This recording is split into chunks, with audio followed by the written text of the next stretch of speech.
I feel like I shouldn't have to explain to the American people why they shouldn't support Nikki Haley at this point. Like, if you've been alive for the past 20 years and you've seen what the neocons have done and the neo-progressives or the neoliberals or whatever you want to classify the Clintons as, or Obama for that matter, and you still haven't figured out that like everything they've told you has been a lie and it has just destroyed the world, destroyed your financial well-being.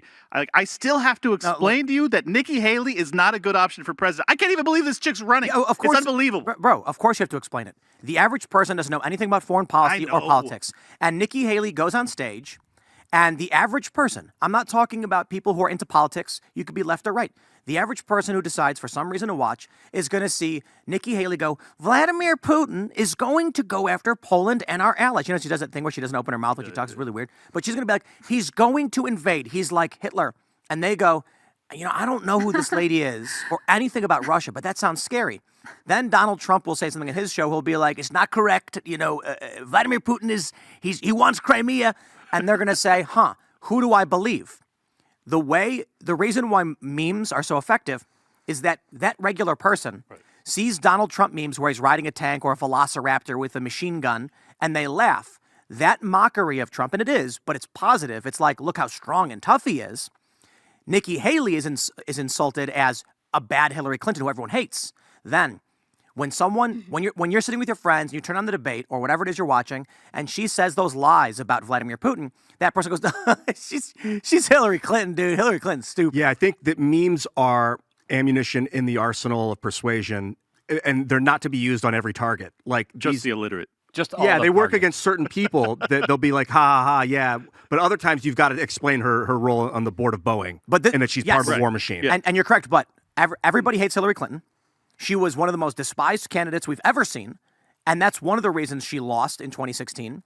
So when you show a picture of Nikki Haley and call her Hillary, the people who don't know anything about it instantly understand what that means. I would say, though, that we're living in different times. I do think that mimetic warfare is certainly, influential. I love it. But the reality is that this isn't about, oh, well, I like Nikki Haley, I'm going to vote for Nikki Haley. This is about one thing and one thing only, okay? And that is getting Donald Trump.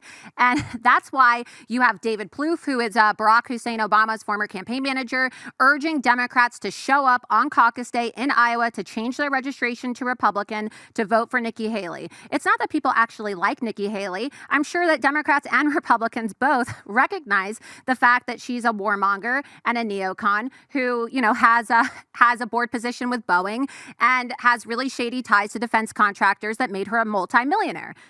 But this is about getting Donald Trump. And so they are still going to vote. I think that Donald Trump's going to overwhelmingly win the Iowa caucus, but that's why you're seeing all of Hillary Clinton's donors, people like Reid Hoffman, okay, who's the second largest Democrat Party mega donor after George Soros, line up to support Nikki Haley. They don't actually care about Nikki Haley. It's not like they really care about her policies. They just want to get Trump, whoever that is.